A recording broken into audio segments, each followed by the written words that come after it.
Yeah. Is it ever anyone that you've seen in the crowd? You're like, really? Donald Trump and Candace Owen, I would just baff to just see them there. You're joking. Yeah, that Donald Trump. was the Kevin Holland fight. Again, he's a massive UFC fan. Yeah. So, and I forgot that because I know I've actually been there. I was there the following year, which was interesting as well because I was the year before. Kevin Holland was actually fighting on that show. It was I went to go see my boy Izzy. Izzy was fighting Pereiro. He got the one back. And I was in the crowd watching, and then the full year later, I'm there again. But also Donald Trump was there, and I didn't think about it, but when he was there, I was like, oh snap! Like gave him a little wink and then carried on going. I saw Candace Owens there as well. These are people obviously I'm very like I like to kind of understand what's going on with certain things. So I look a lot of like I've seen a lot of like Candace Owens podcasts because she can be quite controversial. Yeah. But I like some of the stuff she says. Not everything, but I like some of the stuff she says. I like to try and understand some of the stuff that I'm against, but she says. Obviously Donald Trump as well. Donald Trump, any differences when you see him in real? No, he's still Donald Trump, and I'll tell you now, no matter who's fighting on that show, nobody gets a cheer louder than Donald Trump. In Miami, every time he stood up, he just stood up. The crowd goes nuts. Yeah, nuts. And then he sits back down. It's just like quiet. And obviously, like you got the key fighters that come out, and it's people making noise, but it was nothing. They got nothing on Donald Trump, man. Wow, he's loved over there. He loves America. Yeah, he does. And you can see, like again, however you feel, on whatever side you land on with regards to him. If you look into a lot of his history and what he's done, he knows what he's doing. Mm-hmm. He knows what he's doing. Can I ask you a personal question? What's the highest celebrity's number that you have in your phone? The who? The biggest celebrity. The biggest celebrity that you probably got on your phone.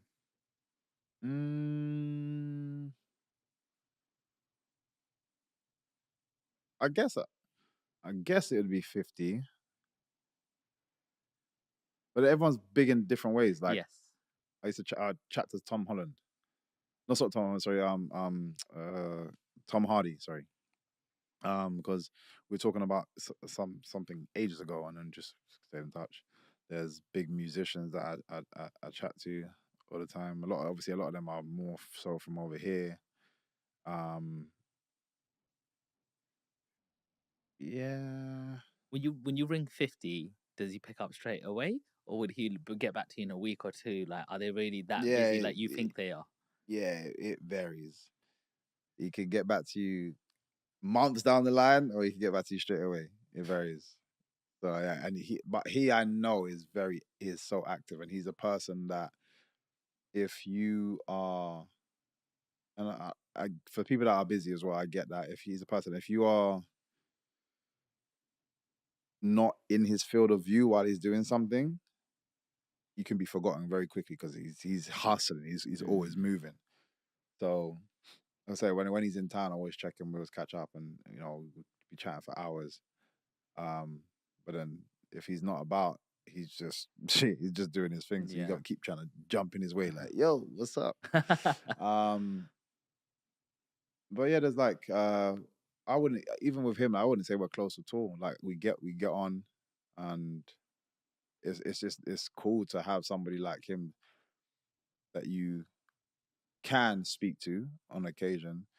But the keys for me are people that can actually help, or I can help. You know what I mean? Like those are the interactions, and those are the relationships that mean more. Yeah. Like I respect all of these other guys. Yeah. But these ones are more integral, more key, especially to my growth. So ask me the same question, bro. Who's in your phone? Michael Venom Page. I love you, bro. Yeah, Respect, man. Come on, bro, man. Honestly, you're that guy. Like, there's certain people who break barriers in your beliefs. When I first came on social media, I met a guy called Samuel Leeds. Very controversial. Some people like him, some people don't. Does a £1 course. Yeah, you might buy another course after that, but he does get you results as well. Okay. Whether that's breaking beliefs.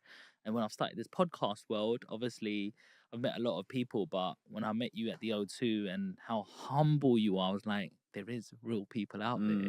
He doesn't let none of this get to him. And that's the biggest thing. I respect that more than you're fighting. Yeah. I'm sorry, because I respect you in the cage as well. I'm like, I don't know how he does that, but that's his profession. Yeah. But outside that profession, like, I'm not going to name any names, but I've met fighters and they don't have that energy. They're like, how much am I getting paid? What's in it for me? Yeah. And then cut off straight after. And it's just like, you just feel, a bit It's different. it's a difficult one because I'm being myself, but then there have been times where I'm like in the reverse role. When I'm being nice, you can also have people take advantage of that. So then I also understand when I see some people in the similar statuses as myself be cold. I'm like, I kind of get you depending on how I can't say how you started, but I can also understand how you can get to that place. Yeah. Where if people have, messed you about too many times, you're like, hell no, I'm not allowing this again. And then I create certain channels for you to have to go through. So if you had just so happened to get to me directly for what, like, as we just kind of came across each other, it's like, I gotta be like, nope. Yeah. So I can also understand that. Yeah. And I had it at Bellator where I felt like I was being, I would be myself, but just I was being cool with everybody. When you're being cool with everyone, people let go of certain information and they talk about other fights. Oh yeah, we got to do this, and this guy's asking for that, and this girl, she says this and this. So you get all the little information. I'm not even asking, you just through conversation. But now I'm like, I kind of have an understanding of what people are asking for or demanding, and these guys are having to do it. Then I'll ask for something very small comparatively. Like, is it okay if this happened? Oh no, you might have to ask this person. And then I'm getting run around, and I'm like, wait, what's going on? You've told me that you do all of this. Yeah. These people are like, oh man, they need 20 people to come, and you have to run around and get all these 20 people. I asked if one person can my brother come with me? I'm not sure. Like, you have to. And there was a phase where I got cold with a lot of people just because I felt I was being messed around a lot. I got really cold with a lot of people. Everyone felt that, obviously, because I'm usually like more like, you know what I mean? And after that, I got treated 10 times better. And it was disgusting. I actually felt, I hated the fact that I had to be this way for people to, like, people come up to me like treading on eggshells because they're like, oh wait, something's off with MVP. So they're like, oh, is everything okay? And I'm just like, yeah. And then I'll be like, oh yeah, I need this stuff. Oh yeah, we'll get done together. I'm just like, why did I have to be cold for you to respond that way? So like I said, everyone's got a story, and I'm not excusing bad behavior at all. Yeah. Because I don't feel like I need to do that. But I also can understand how you can get to that place. Yeah. Some people, not everybody is. Some people are just like that, and they're just, in my opinion, they're just assholes. So it's them. Yeah. But I can get when you're having to be that way as well. I totally do get what you mean, because sometimes I'll have a bunch of people just come straight to me and go, can you just tell me this? It's like they want a piece of you straight away. Yeah. And sometimes I like to ask something back, and I'm like, sure, what is it that you do? This. Oh, I need a little bit of help in that. Can you help me also? And then when they go, oh, we can talk about that. I'm like, you're not giving me that same energy. Yeah, we can talk about what you can do. Like, that's what I've had to learn, because before it's like, suck in your energy, suck in your energy, give in. And then when you ask for one thing back and they don't, it actually, well, for me, it hurts me psychologically, because I've done so much for you. I know what people, I give out good energy. Why can't I just receive it back? 100%. We're all human. Why can't we have that exchange? Yeah. Balance is important as well. It can't just be one way. But yeah, I can totally relate to that. Before we wrap this one up, we've got to talk about a very important fight, the Ian Gary fight. That was the last fight you had? Yeah. Yes, what a fight that was. Yeah. Wow, talk to me about that one, Michael. It's a weird one because, and again, I don't want to appear to be making excuses, but I didn't feel myself. I'm going to keep it very simple. I wasn't my complete self.